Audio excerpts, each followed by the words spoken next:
sharing that experience with you, but I get really discouraged when people see me just as a record holder.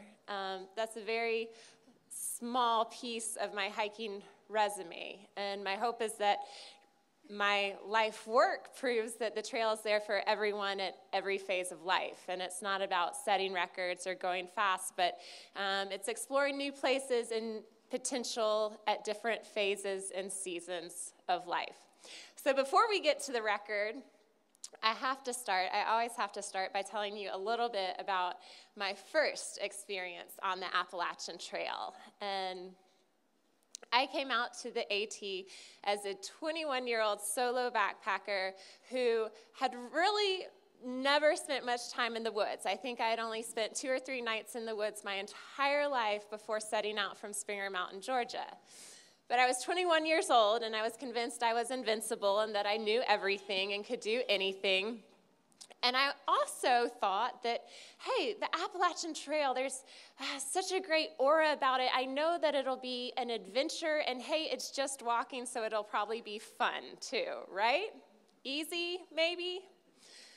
I had been an athlete my entire life. I had done marathons at that point. I had done several triathlons, and within about 48 hours of setting foot on the Appalachian Trail, I realized that this would be the hardest physical and emotional challenge of my entire life. And unfortunately, I don't have enough time today to recount all my stories from that first through hike, but I do want to share at least 1 or 2. And so I thought I would let you guys help me choose. Some of my favorite stories from my first through hike, one involves a lightning strike, one involves a snowstorm, and one involves a stalker. So, raise your hand if you want to hear about a lightning strike. We'll do a poll. Raise your hand if you want to hear about a blizzard. Raise your hand if you want to hear about a stalker. Stalker. Okay, so the first few weeks of my trip were really, really hard. I had some bad weather and all the blisters and shoulder aches and the learning curve of being out on the AT. And by the time I finally got to Virginia, I felt like I had sort of made it. Things were going more smoothly. The weather was warmer. There were wildflowers growing along the trail. And while I wasn't so preoccupied with Mother Nature, I began to start enjoying the human nature aspect of the AT. And we all know the trail's great because it has this culture and this community, and 2,000 people approximately will come and try to hike the entire AT every year. And I love that as a 21-year-old, for the first time in my life, I started to have friends who were very different from me. And I think before I started the trail, that almost seemed scary or intimidating. But on the trail, it was so interesting to have such a diverse set of friends. And it was entertaining because we all know on the trail, conversation is your entertainment, right? So you become a very good listener, and usually after spending an afternoon or a full day with another through hiker, I felt like I knew them as well as some of the people that I had known my entire life. And I loved that. And I loved that I had friends who were retirees and friends who were from Europe and friends who felt very different about politics and religion from me. I just loved it. And so I embraced coming across a new hiker and walking with them and getting to know them. But then one thing I always liked was being able to go on my own again and meet new people and have other experiences. And in Virginia, I was walking with a young man who was through hiking the trail, and we had a really interesting conversation. But by the end of the day, I was ready to go off on my own once again. The problem was, it became very clear that he did not want to separate. He wanted to stay together. And at that point, being a 21-year-old female from the South, I wasn't real good at being direct. I didn't want to hurt anyone's feelings. I didn't want to come across as being mean. So I decided, okay, I'm ready to go off on my own again, but I'm just going to let this guy down gently. I'm going to leave him some hints, some clues to let him know how I feel, right? So I turn to this hiker and I say, gosh, I really like hiking by myself. And he turns to me and he goes, "Yeah, me too." And he keeps following me. So after that, I decided, okay, I'm going to try again. That first time wasn't enough. So I look at him and I say, "Gosh, you know what? I'm so glad that I don't have a hiking partner." And he looks at me and he goes, "Yeah, me too." And he keeps following me. And after that, I tried to hike really, really, really fast to get away, but he kept up. I tried to hike very, very slowly so he would get bored and want to keep going, but he was very patient. So finally, after 6 days of hiking with this guy and not being able to get rid of him, there was this brief break where I didn't see him right behind me on the trail, and I thought to myself, this is it. I mean, this is my chance. I've got to escape. And what do you do if you're trying to escape from someone on the trail? In that moment, it became very clear to me that I needed to run off the trail and hide underneath the rhododendron tree. Yeah. So that's exactly what I did. I ran off the trail. I got down on all fours. I climbed underneath the rhododendron tree. And it was while I was laying there in the dirt, looking up at the trail, praying this guy was going to pass without seeing me, that all of a sudden I realized, yep, this is the most pathetic I have ever felt in my entire life. I mean, I was out there laying on the ground trying to avoid the only human contact within miles, all because of what? I couldn't be direct with him from the beginning? What would have been worse, hurting his feelings 6 days ago or having him see me hide underneath a rhododendron tree? Well, I vowed right then and there that I would always communicate clearly, that I would always be direct with other hikers that I met on the trail. And thankfully, in 12,000 miles, that has never happened again. Now, my first time on the Appalachian Trail, I was out there almost 5 months, and it was 5 of the hardest months of my entire life. It's funny, when I talk to other people who have hiked the trail, you hear 2 main comments, that the trail either healed them or that the trail just broke them. And for me as a 21-year-old, I felt broken at the end of the trail, but in a really, really good way. If you remember when I started, I thought I knew it all. I thought I could do anything. And by the end of the trail, I was humbled, but I knew who I was more than when I started. And my life had changed because of 5 months spent in the woods. My values had changed. I now valued simplicity. I mean, the trail taught me that I could be content, that I could be happy with just the items that I carried in a pack on my back. I always laugh because before I started the AT, 2 of my biggest fears were that I would be bored and lonely. And then as soon as I got off, 2 of the things that I missed the most were the silence and the solitude. I had learned to be okay being quiet and be okay just being me. I also missed having friends who were so different and having time to just listen to them. And I missed the hard work because something inside of me really connected with spending the day outdoors and working hard and being really hungry for my meals and being really, really tired and ready to go to bed when the sun went down. That felt like a very natural rhythm to me. This is what sounds the strangest, but I also, as soon as I got off the trail, started to miss how beautiful I felt when I was hiking. And if you had seen me during that journey, you would probably not think that I looked beautiful because I was dirty and I smelled horrible and I was covered in bug bites. But at the same time, the trail was the first time in my life where I wasn't bombarded with billboards or magazines or computer pictures or Facebook pictures telling me what I should look like or what I needed to look like. I wasn't worried about my image on the trail. And because of that, I started to see myself in a different way. I started to see myself through my interactions with other people, with other hikers. So if I was kind, if I made someone smile, then I felt beautiful. And I felt proud of my body in a way that I never had before because I realized it was a gift. I mean, it was amazing. My body walked over 2,000 miles from Georgia to Maine. There wasn't anyone who could tell me that that wasn't beautiful. And knowing those lessons had changed me and realizing there was still so much left to learn, I decided that I wanted to keep hiking. So after the Appalachian Trail, I got a job and saved up money and went off to explore other trails and other places. I became what we affectionately like to refer to as hiker trash.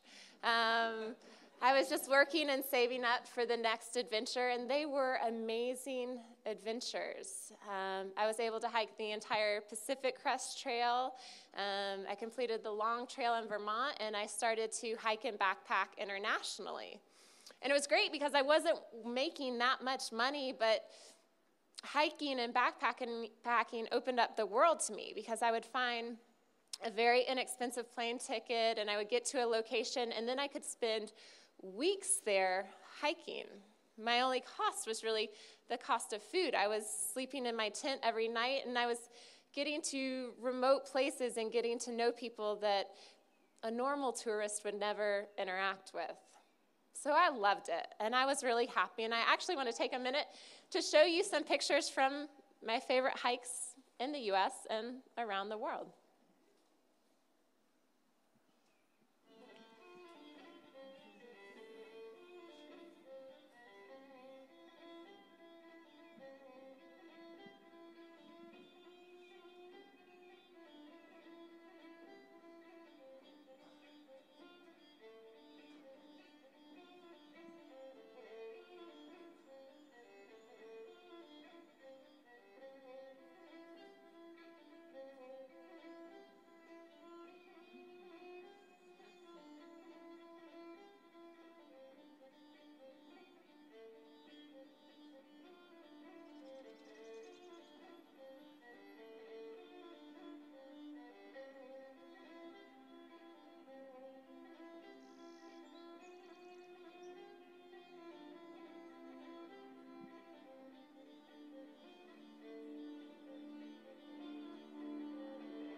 Hopefully none of you got motion sickness watching the screen move with the pictures.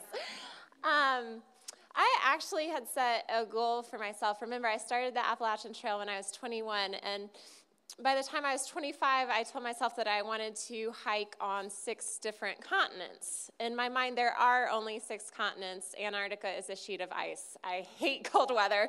I don't think I will ever go there, but the last continent I needed to hike on to complete my goal was Australia. And I made plans to go and do a 600-mile trail there.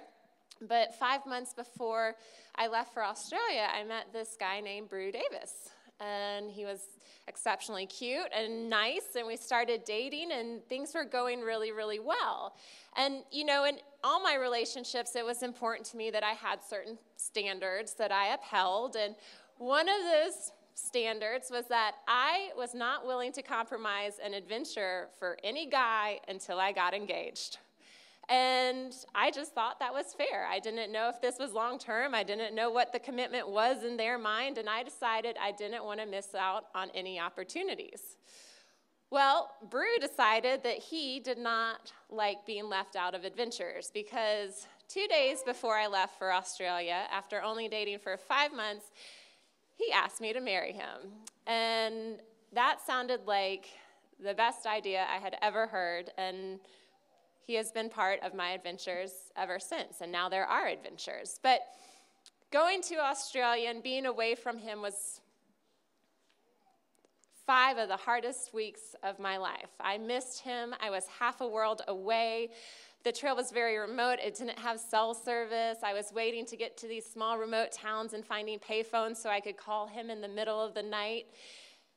And even while I was in Australia, I had, of course, planned for my next hike and my next adventure, and I intended to go back to the Appalachian Trail because it had changed my life, and I was a more confident, more competent hiker. I knew it would be a different experience. I wanted to do it again, but it became very clear in Australia that I didn't want to do it without Brew. Now, Brew is wonderful, and I spend so much time on the trail that people think we must have met on the trail. That is not true. Brew was one of my brother's friends, and when we met, he thought he was a hiker. In fact, if you ask him, he'll tell you that before we began dating, he was actually praying that he would meet this really outdoorsy woman, and then we met and started dating, and he told God, I didn't mean that outdoorsy.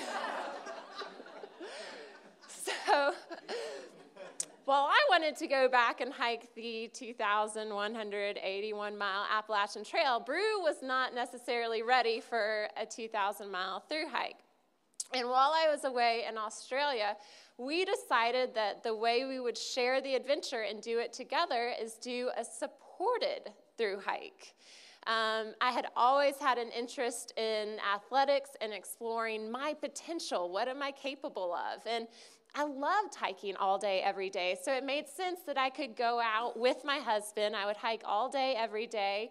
He could meet me at the road crossings. He could hike here and there as much as he wanted and explore the small towns and basically run all our errands along the way. So again, I think, man, this guy is not only cute and sweet, but he's a genius. Like, this makes so much sense. And we got married June 8th, 2008, and 12 days later started the Appalachian Trail from Katahdin. We worked our way south, and the goal was to set a women's record. But that was a pretty easy goal because there really wasn't a women's record. There was a mark, but it was an unsupported mark set by a woman who carried all her own gear. And with all the help my husband was giving me, surely I could surpass that.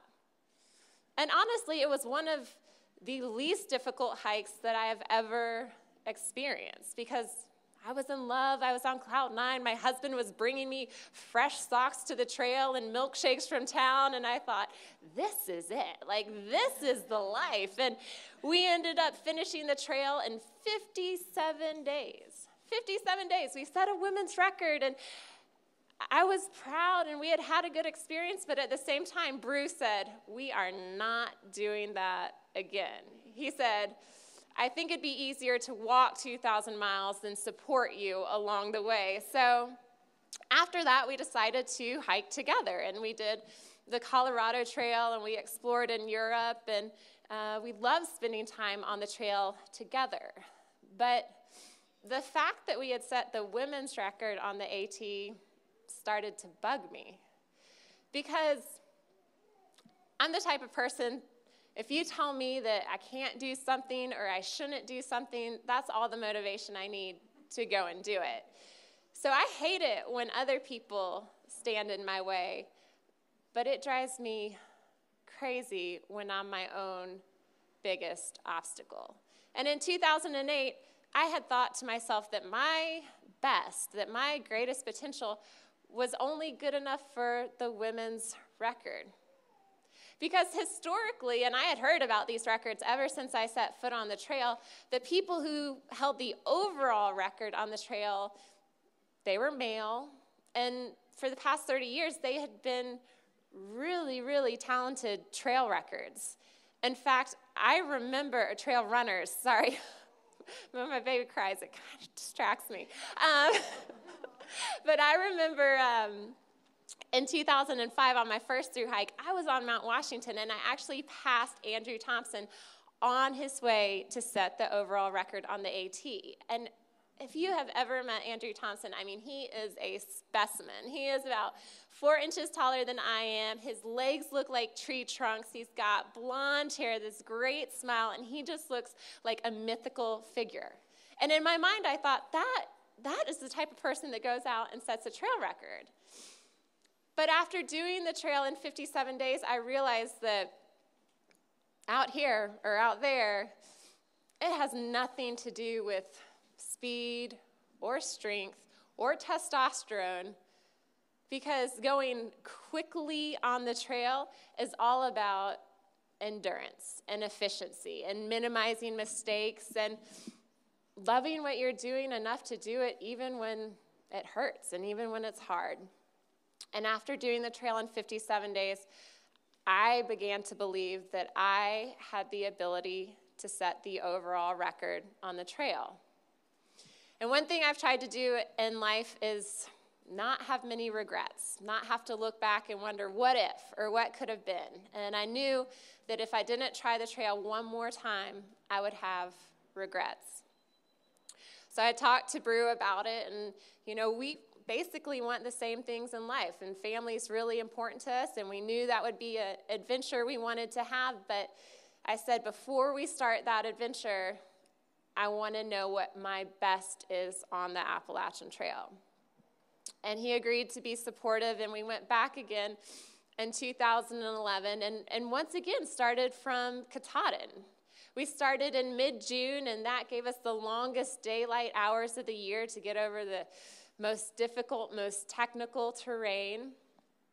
I also thought that by starting up north and coming south, I'm from Western North Carolina, and I would have more friends and more family that would be able to come out and help support us at the end, and I knew I would really need that support at the end. So we started out, and honestly, just beginning the trail was a great feeling. I knew I was in for one heck of a ride, but by touching the sign on top of Katahdin, it was like this burden lifted. I would never have to wonder, what if? And it was funny because leading up to the record, I had a lot of people who were worried for me or fearful for me that I would fail, that it would look bad. I mean, every reporter I talked to always liked to focus on the negative.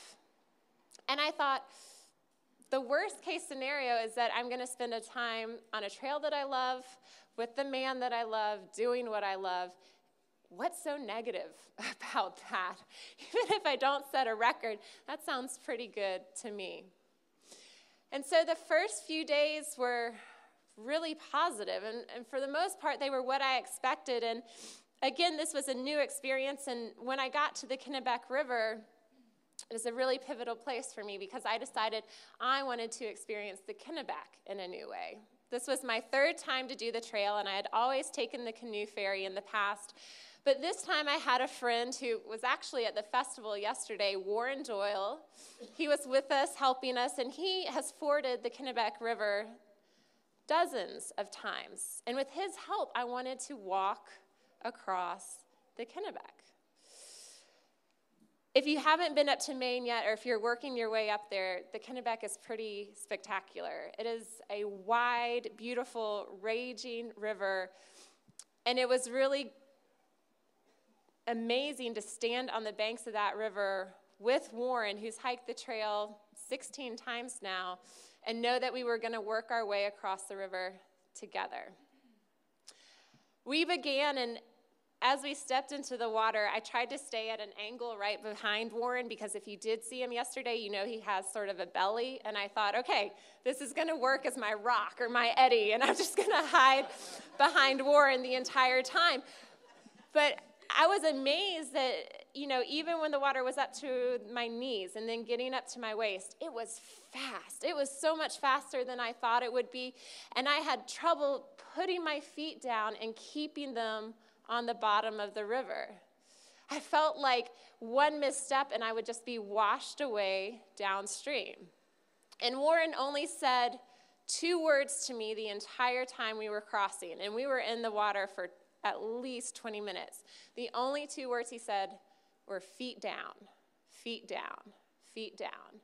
Every step, feet down, feet down, feet down. And we would work our way through a channel that would go between my waist and my shoulders, and I'm 6 feet tall, so the water was very deep. And then all of a sudden, in the middle of the river, we'd start to rise up.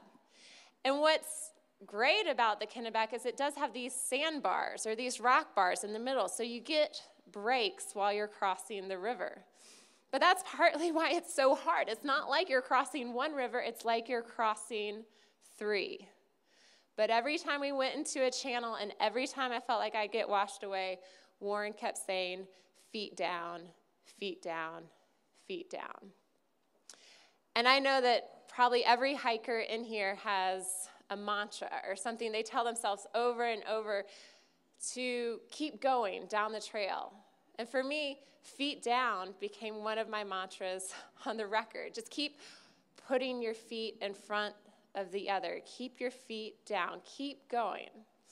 Another mantra I had on the trail in 2011 was, I belong. Because a lot of people didn't think I belonged, and I even had to convince myself that I had a shot at the record. So I would use I belong over and over and over again, and I needed those words and those phrases, especially in the first 12 days. Because after the Kennebec, the next day, I was going up Saddleback Mountain, and I started to feel a pain develop between my knee and my ankle.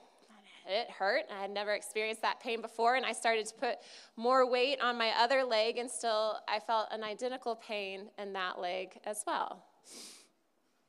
Within 2 or 3 hours, I had developed full-blown shin splints, and I've had a lot of injuries on the trail before. I've had illnesses. I've never had anything that compared to the pain of hiking with shin splints. I mean, my hiking poles that I used, they were no longer hiking poles. They were crutches. Almost all my weight was on my sticks, and sometimes still I would put my foot down and it would just buckle underneath the pain. I was pretty convinced that the shin splints were due to the high mileage days on the rocky terrain in Maine. And I knew that if I got to Vermont, there'd be less rocks, there'd probably be a lot of mud, and hey, it'd hopefully be soft enough to where my legs could begin to heal. So in Maine, when I had these shin splints, when it was unbearable, I told myself, just do whatever it takes to get to Vermont. Things will get better when you get to Vermont. So one thing I started doing was that when you're up in Maine, a lot of it's scrambling and you're using your hands, and going uphill, I would go forward, and on level terrain, I would go forward, but going downhill to help my legs feel better, I would go backwards. And it was funny because by actually walking backwards, I was able to keep moving forward. And then when I got to New Hampshire, every day I was just praying, I hope there's good weather. I just need a few more days here in the Whites to get through the mountains, and then I'll be in Vermont. And I had about a day of good weather in New Hampshire. And then I got up to Mount Washington, and the clouds rolled in, and the wind came, and the rain started to fall. And for the next 36 hours, I was walking in just a torrential downpour of rain. I've hiked the Appalachian Trail at that point twice, and I still, in those conditions, managed to get lost, and I found myself 3 miles off trail. 3 miles off trail is frustrating on any hike, but on a record hike, it felt detrimental. And I had to turn around and walk all the way back to the trail and keep going. And then when I got to Franconia Ridge after a day and a half, that rain turned into sleet.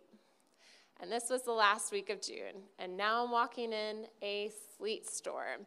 I'm the only person up in the ridge, and I'm freezing, and I have on 3 layers, but I opened my pack to see if there's anything else in there.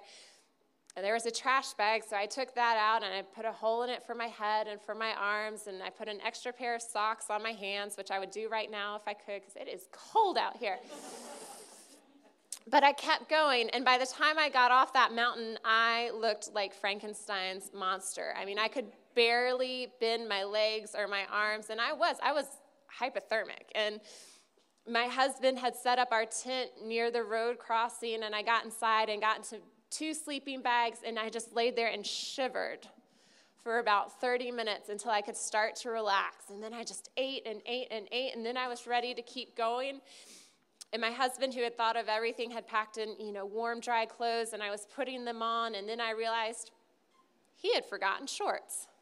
I mean, come on, he had remembered the coffee and the food and the 2 sleeping bags and my shirt, my sweater, my socks, and my new shoes, but where were the shorts? And so, of course, I look at him and I say, the only logical thing to say, I want your shorts.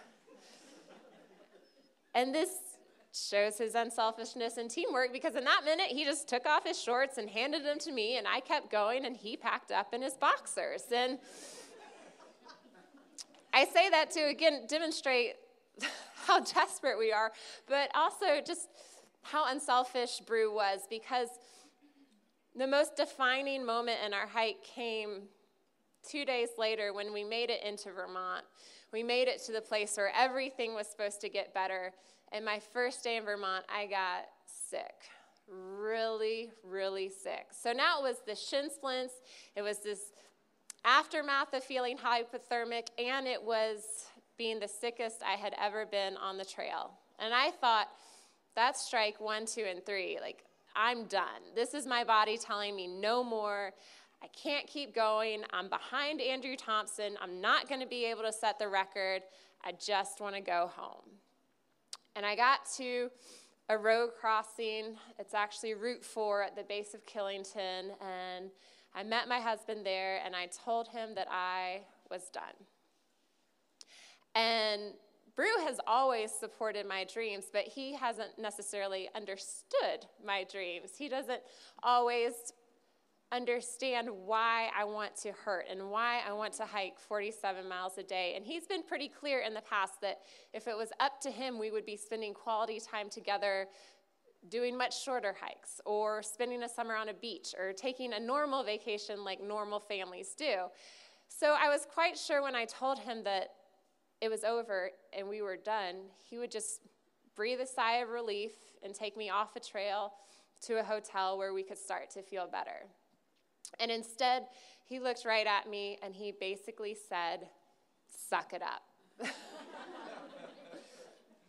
And I was shocked. I mean, those weren't his exact words, but I remember just being taken aback, and he kept talking, and I just had this moment where in my head I thought, I have created a monster. Like, this is not the man that I married, and this is not what I want to hear right now. But when I started listening to what he was saying, it actually made sense. He said, if you really want to quit, if that's really what you want, that's fine. We'll quit. We just can't quit right now. Because right now, you feel too bad to make a good decision. So right now, you're going to take medicine and eat food and drink water, and you're going to keep hiking, and then tomorrow night, or the day after that, if you want to quit, we're done. I thought, okay, we'll quit tomorrow. That's fine. I can make it one more day. But I only hiked another about 12 miles until I started to feel a little bit better. And feeling a little bit better, I also started to feel more like myself. And when I started to feel like myself, I realized absolutely no part of me wanted to get off this trail. As long as I could keep hiking, I wanted to stay on the trail. And never again during the entire record did I want to quit. That's not to say that it got easy.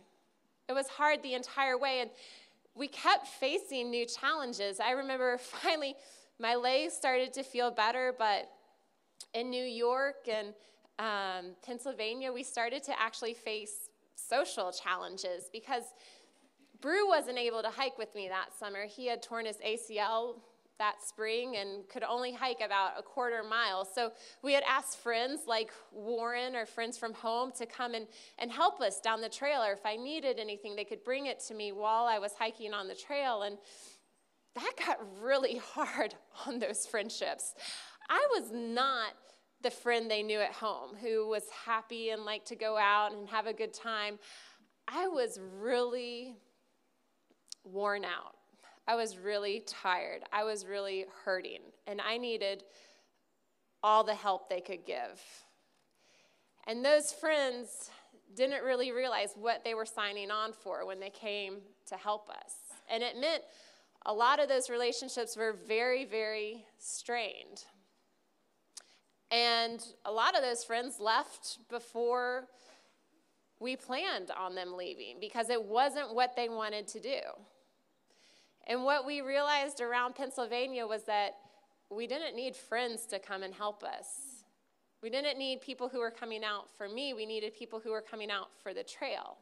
And at that point, we started having thru hikers who we had known or met in the past come out to help us. And that worked out great because the thru hikers, they came out wanting to hike. They came out knowing it would be hard. They came out for the trail, not for Jen. And that was good because Jen was not the Jen that people knew at home. And so having these thru hikers come out and help was probably the best thing we could have done. They loved the trail. And sharing the trail with them, one in particular, this thru hiker named Rambler, who's done 20,000 miles. I mean, he came out and started hiking with me in Pennsylvania and telling me all his stories about the trail and being on the Continental Divide and on the Pacific Crest Trail. And it just reminded me why I was out there and how much I loved it. And from that point on, the support got so much better. And Rambler actually brought another thru hiker who had just finished the trail named Dutch. And Dutch was a 21-year-old from the Netherlands, and he was, 6'3" tall and could hike all day long. And Dutch was great because he also was very, very honest and very blunt. And the first day Dutch got out on the trail, I had walked with him for about 5 minutes when he looked at me and he asked, "Are you having fun?" And I looked at him and I was like, no, no, I'm not having fun. But I feel fulfilled. I feel like this is worthwhile. And this might not be fun because I think, when we have fun, it just comes easily. But I feel joy because I'm working towards this. And I believe that I'm supposed to be here. And that's a lot better than fun. And Dutch was with us for a week or more, and the night before he left, even after through hiking the entire Appalachian Trail, we were together in Virginia on 3 ridges, and as the sun went down, he looked at me again, and this time he said, "You know what, in a week with you, I've seen more sunrises, more sunsets, more bears, and more snakes than I did on my entire through hike." And it was really amazing because it was like, in a week, this thru hiker, this person who had been extremely skeptical of what I was doing, had come to realize the value and why I was doing it. And a record hike is really unique. I mean, one statistic I love to tell is that on my first thru hike, I was out there 5 months and did not see a single black bear. When I was doing the record, I was out there for 46 days, and I saw 36 black bears. It's because I'm hiking early in the day and late at night when most of the other hikers are at their campsite and the animals are coming out and they're looking for food. And with all this time I've spent in the woods, my awareness is heightened, and usually now I can see an animal even before it will see me. And I love that.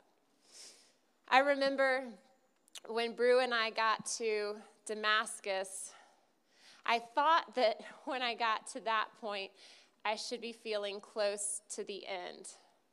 But that was probably one of the hardest parts of my hike, because I got to Damascus and realized this is the hardest thing I've ever done in my entire life, and I still have 500 more miles to go.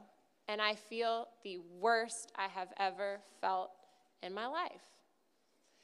And it was in Damascus that we had a family friend come out to help us, and her name was Maureen, and she's like a second mom to me, but it meant so much to me that she came out to the trail, because for the past 2 years, she had been battling breast cancer.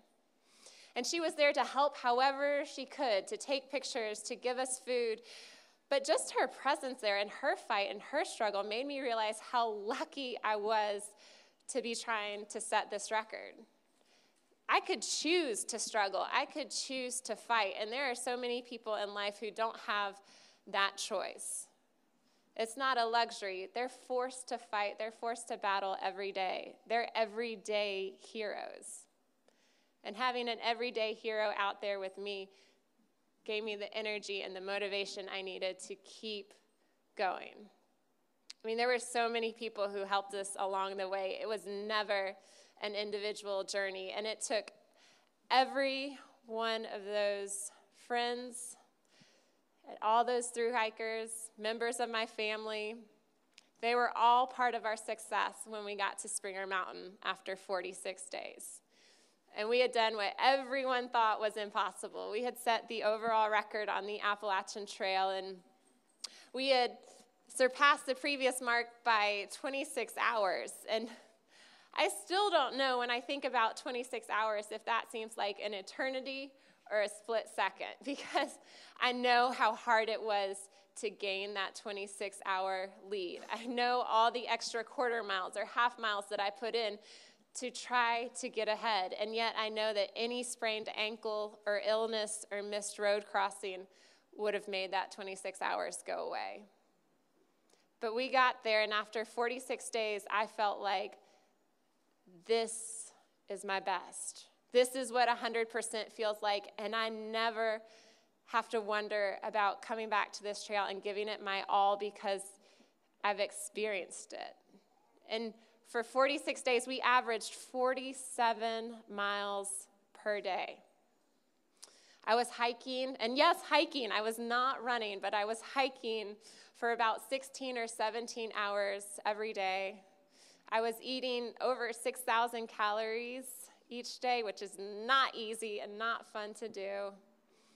But I had also seen 36 bears. I had seen 12 moose. I had hiked along the way with people who in total had completed 30 through hikes of the Appalachian Trail. I mean, that was so cool to me. But in the end, the record was never about the numbers at all. It took the record to convince me that more than anything, no matter how you do the trail, whether it's a through hike or a section hike or a record, it's not about how far you go or how fast you travel. It's what you take from the experience. The value of the trail is always found in the lessons learned and the memories made and the relationships formed along the way. And for me, the greatest gift of the overall record on the Appalachian Trail is that when I got to the Springer Mountain parking lot and my husband was there waiting for me, I was more in love with him than I had ever been my entire life. Because he had been up for 16 or 17 hours a day. He had only been getting 5 hours of sleep at night. He had been in our tent. He had been getting bug bites all summer. He gave up everything to help me realize my dream. And I think that is the most beautiful and the most impressive part of our story. It's not the 47 miles per day, but how he supported me along the way. So for my husband, I want to show you one last slideshow It does have pictures of our Appalachian Trail record and some other trails that we've hiked together as well.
So when I said the trail is there for everyone at every phase of life, I meant it. And last summer, even during my second trimester, we backpacked 600 miles together. And now we're doing lots of day hikes. So it really is something that you can do no matter what phase of life you're in. And even if you just go out there and sit on a rock and enjoy the views, which I know Brew wishes we did more of that, but even if you're just doing that, there's so much value in getting outside.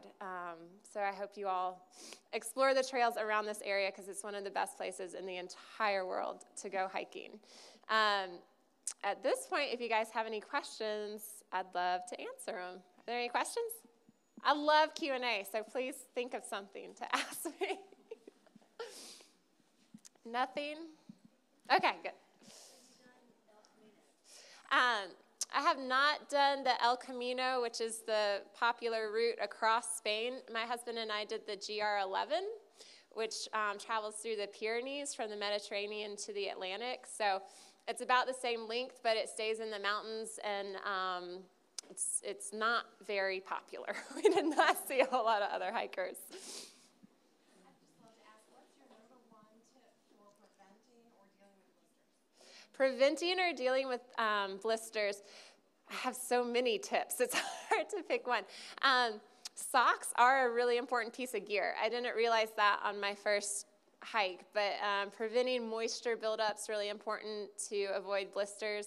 So I love wicking socks, usually wool or wool blend, and Gold Bond powder has been a lifesaver for me on so many occasions. So if you have blister issues, I would recommend trying Gold Bond, making sure you have good wicking socks, and then wearing in your shoes too before you start backpacking. So. I like to wear the trail hikers, the more sneaker type trail shoe, and I think I went through 5 or 6 on the record. I was really fortunate I had a shoe sponsor though, so I could sort of be luxurious with my footwear. What's my next adventure? Baby. I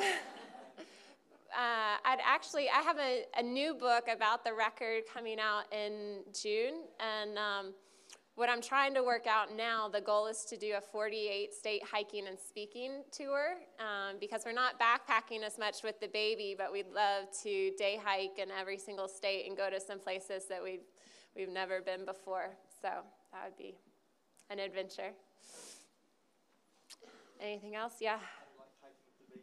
I love hiking with the baby. I do think backpacking was great preparation for pregnancy and hiking with the baby, because I'm really used to that weight and carrying that weight, and she likes it a lot. She's actually seen her first black bear already. It's just exciting, and usually she just goes to sleep when we go on the trail. So, yeah, it's good nap time. Any other questions? If you don't want to ask a question in front of everyone, I will be here talking about trail until my baby needs to eat, which will be maybe soon. So thank you guys so much for coming and listening. Yay!